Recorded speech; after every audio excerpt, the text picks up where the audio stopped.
Welcome back. We've covered injections, third-party libraries. Looks like the next up on the list is logging.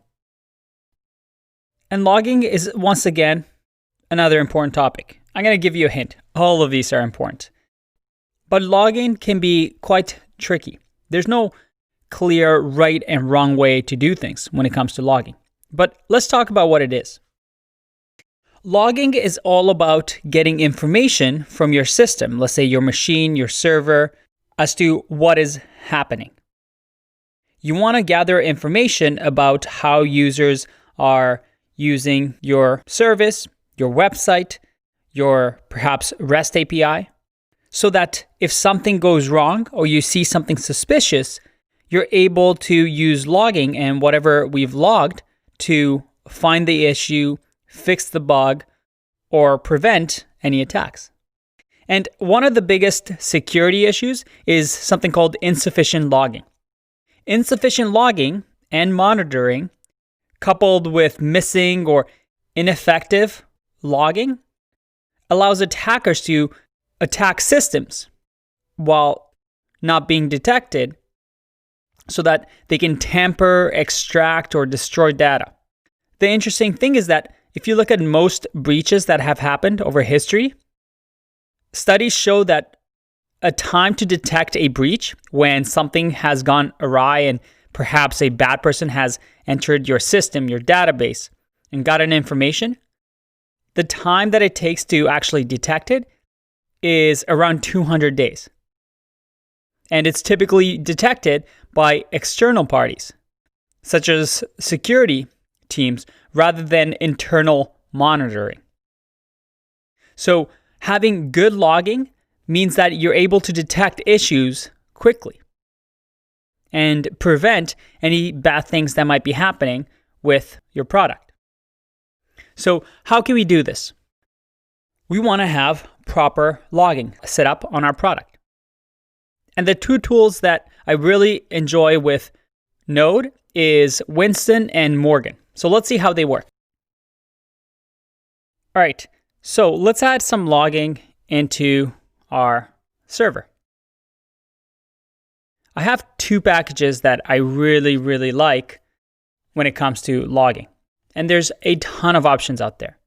The first one I'm going to show you is one called Morgan. And as you can see, it's an HTTP request logger middleware for Node. And it's very easy to install. We can just npm install it and then require it as we have it here. So let's do that. I'm going to run npm install Morgan. And at the top over here, I'm going to just const Morgan and require it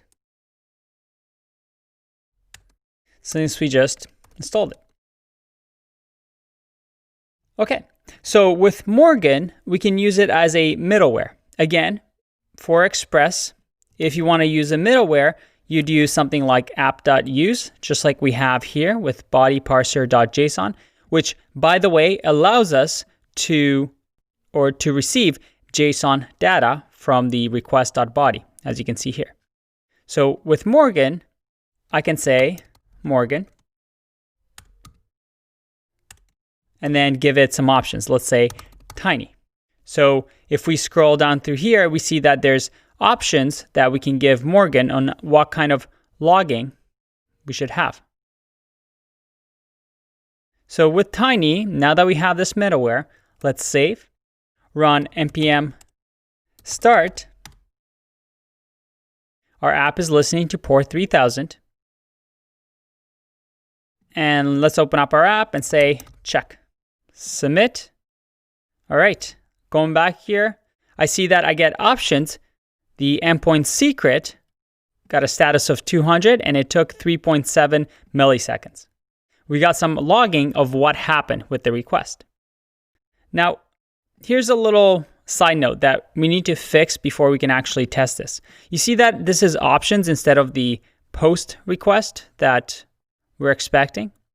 Well, if I open up the console here, I'll get an error, which we're going to talk about in an upcoming security video about CORS. So for now, we're going to leave that the way it is. We're going to fix this problem and come back to it in an upcoming video, so don't worry. The way we fix this is we install, npm install a package called cors. And we're going to, again, use that as another middleware. So const cors equals require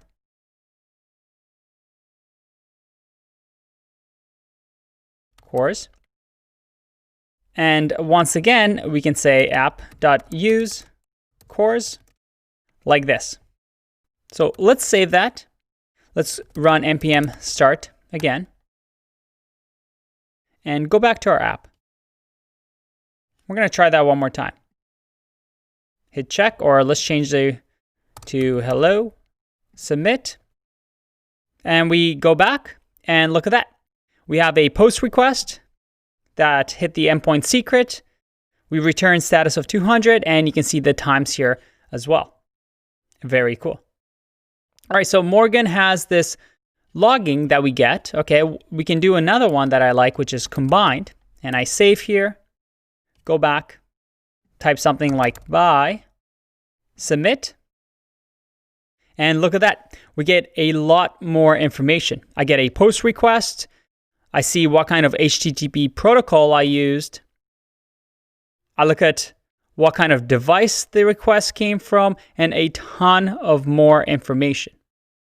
So just by having Morgan, we have this information that, for example, if we had a server that was an API, we can now monitor. And if we knew that at 4 p.m. something might have happened, we can go back in time and see, at this time, something happened. Why did less users send post requests or log into our website or any other metric that you may need? Remember, the more information you have, the better you can be informed about what is happening. So Morgan's pretty nice. Let's look at another one. The next one I want to introduce to you is called Winston. We're going to npm install Winston. And we're going to grab it like this. So let me close the server, run npm install Winston. And while that's installing, let's go to the Winston documentation here. And you see that it's a logger for just about everything. Yeah, you can think of Winston as the console log that we have, except it comes with a ton of more features that you can use, and you can read up all about it.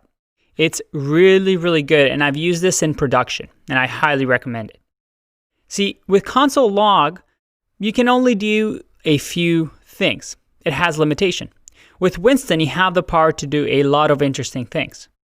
So let's change this console log to Winston, because now we're able to use Winston, and see what kind of log we get from user input. I'm going to save this, run npm start. Let's go back to our app and say check, check. Check. Go back. We get nothing logged because with Winston, we have to give it some parameters. So the first is what kind of logging, and the second is the input or the log that we want. So we try again, or let's say first we try again. And there you go. Info check, check. And we can do some really cool things. For example, if there's some sort of an error, we can have Winston respond with, let's move this down here and say, this is good. We're getting the user input.